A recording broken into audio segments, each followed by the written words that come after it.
Welcome to another explainer. Let's just skip the pleasantries today, all right? Because the source material we're looking at drops us literally right into the deep end, and we are going to follow its lead. Today we are breaking down a short but absolute masterclass in narrative tension called The Midnight Line Beyond the Veil.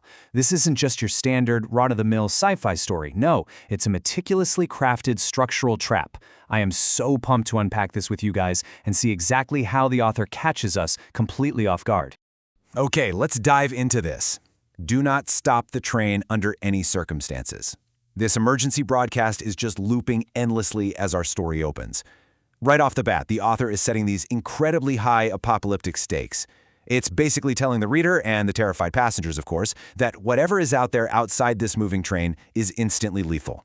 It's brilliant, really, because it creates this inescapable closed-box environment. You absolutely can't leave, and you literally cannot stop moving.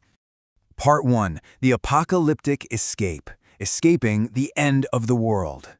So the author grounds us right away in a super frantic survival thriller.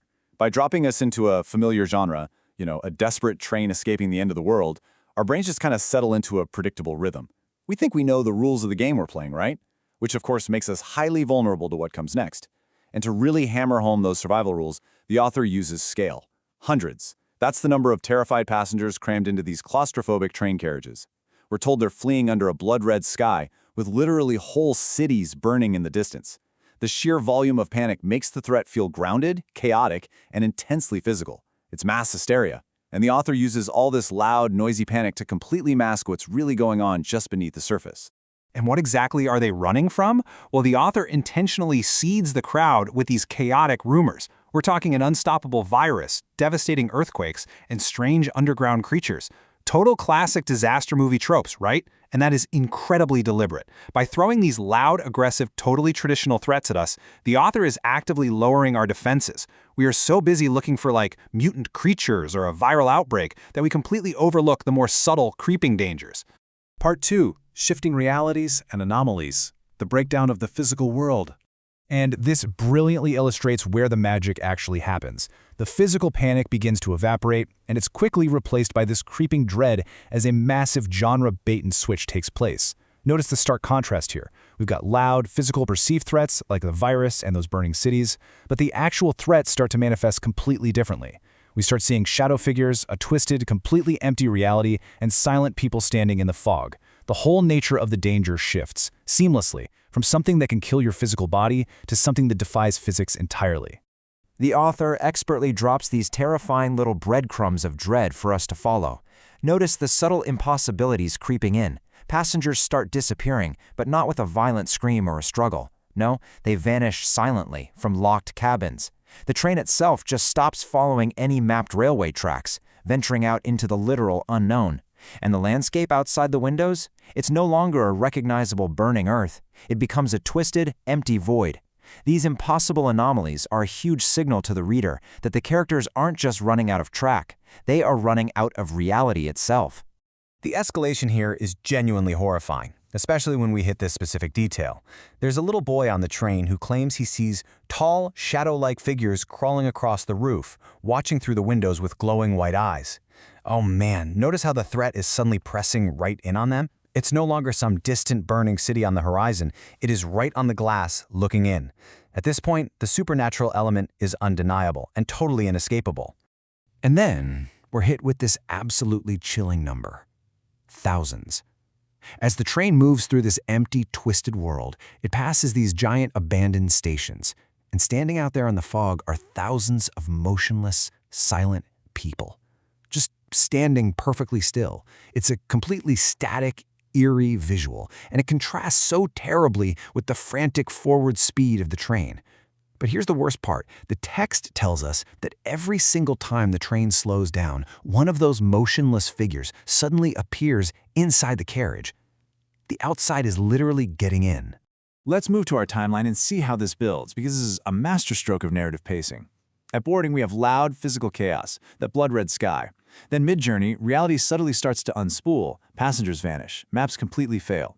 As the train starts slowing down, the physical and supernatural collide, right? With those silent figures appearing inside the actual train.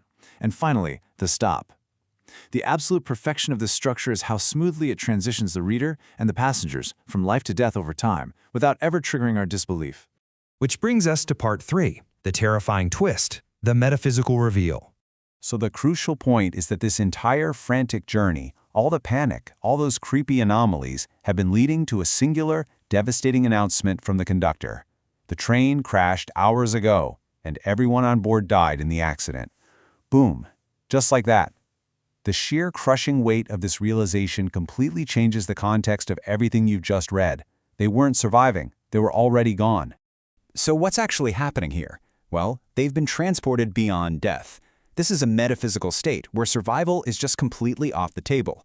That frantic energy of the first act, it was a total narrative sleight of hand. The passengers were never escaping the apocalypse at all. The train isn't some rescue vehicle, it's literally a vessel for the deceased. They are dead, processing their own transition and traveling to a completely unknown afterlife. Part 4. Anatomy of the horror. Why the bait and switch works. Now, what's really interesting about this breakdown is synthesizing exactly why this specific bait and switch works so incredibly well and why it leaves such a profound, lasting impact on us as the audience. You can basically break down the architecture of our own fear into 4 steps. First, you establish physical survival stakes, give the brain something tangible to fight against. Second, you introduce silent, impossible anomalies to create that deep subconscious anxiety.